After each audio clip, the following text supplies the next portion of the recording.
흔들었나 봐요. 옛날에는 저희가 그 이제 반가운 친구들과 술자리 하고 이러면 이제 흔들고 이렇게 돌리고 이렇게 해서 마시고, 이 폼 클렌징으로 얼굴을 페이셜 폼 클렌징 제품을 사용하는 건 어떠냐. 눈가에 우리가 속눈썹 뿌리에 있는 피지를 닦는 게 아니에요. 굉장히 조심해야 되실 게,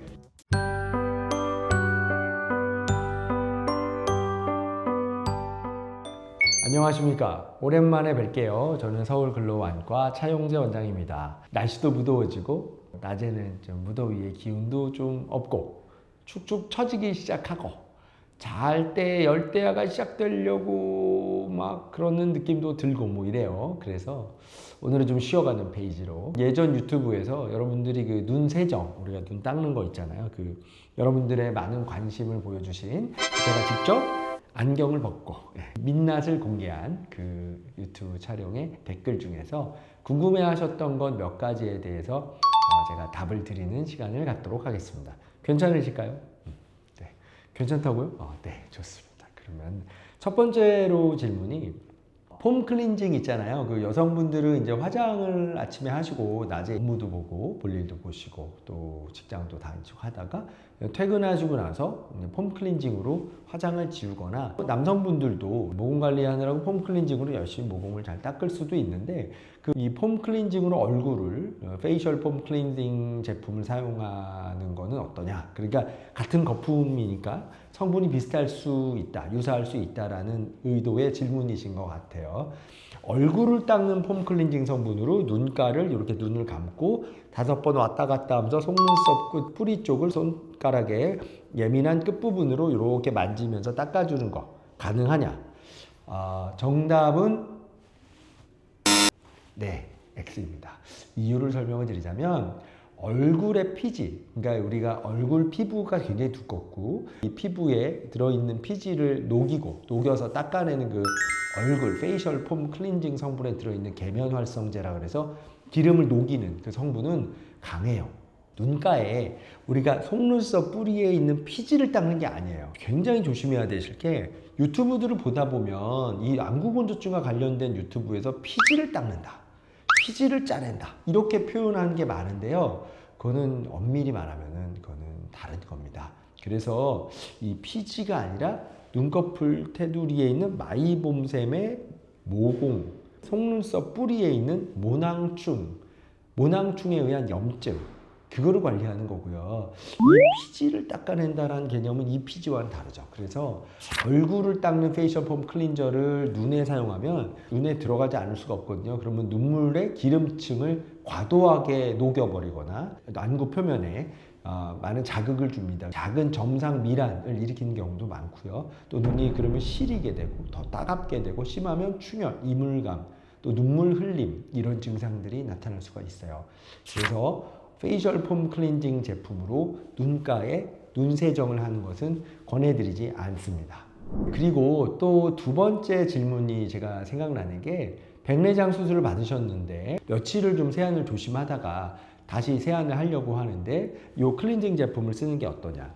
그거는 환자마다 다르긴 합니다.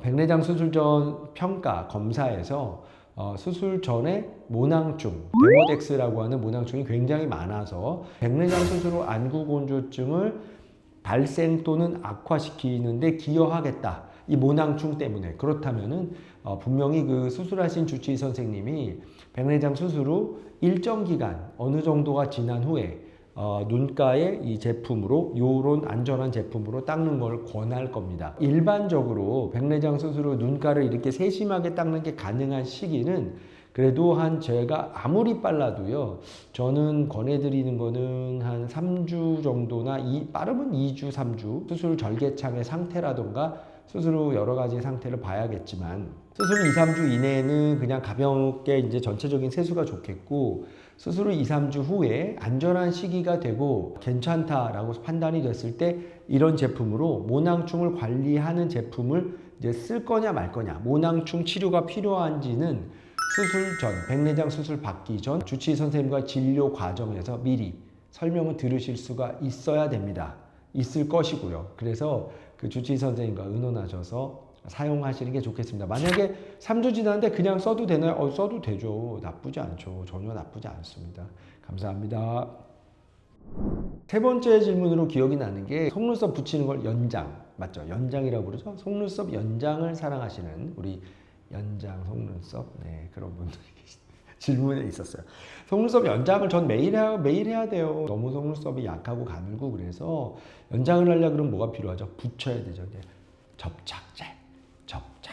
그래요. 이 접착제는 보통 이제 우리가 유기화합물인데 이 유기화합물은 상당히 눈에 해롭습니다. 이 유기화합물이 깜빡이는 그 눈물에 좀 녹아 나오게 되고 조금씩 녹게 되죠.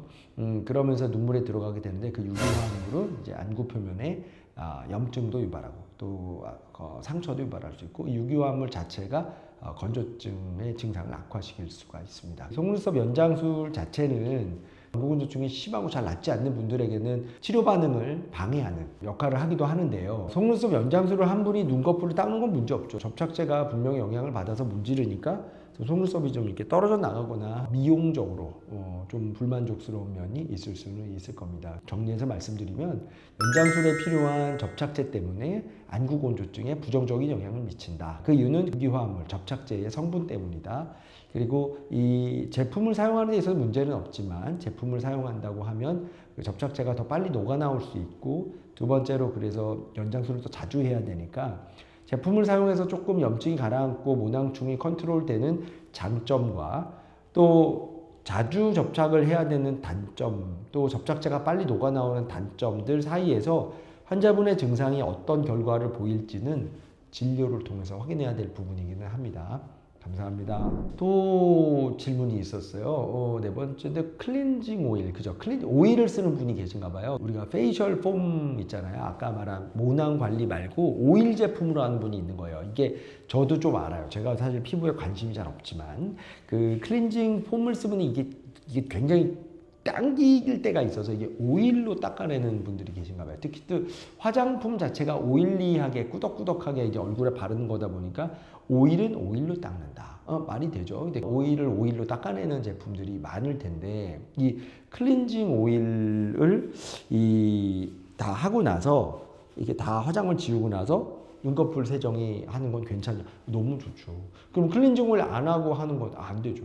화장이 다 된 상태에서 닦는 거는 별로 그렇게 효과가 없을 수 있어요. 이게 화장품의 아까 유분기가 이 닦아내는 걸 방해하는 거고요. 그래서 클렌징 오일로 꼼꼼하게 닦은 후에 이 제품으로 모낭충, 이 속눈썹을 닦아내는 게 원래 맞습니다. 그래서 그 질문은 잘 알고 계신 거고요. 질문하신 분이 그렇게 계속 열심히 좀 관리하시면 좋아지실 겁니다. 감사합니다. 그리고 그 마지막에 제가 흔들었나 봐요. 이 제품을 흔들었죠. 이게 흔드는 게 제가 이게 습관이 저기 옛날 사람이라서 옛날에는 저희가 이제 반가운 친구들과 술자리하고 이러면 이제 흔들고 이렇게 돌리고 이렇게 해서 마시거든요. 폼은 사실 흔들지 않아도 됩니다. 네, 저한테 이제 흔들지 않아도 된다고 알려주셔서 너무 감사하다는 말씀을 이 기회를 빌어서 말씀을 드릴게요. 여러분들 흔들지 않아도 되는데 성격상 이게 뭔가 좀 이렇게 안에 뭔가 가라앉아 있을 것 같다. 보이지 않잖아요. 폼 제품 자체는 원래 이게 가라앉고 이런 성분이 잘 없죠. 폼 제품으로 낼 수가 없어요. 그거는 액체로 이렇게 할 거고, 그래서 폼 제품은 흔들지 않아도 된다라는 일반적인 그런 상식적인 부분에 제가 취약했던 점을 인정하고 좀 흔들지 않겠습니다.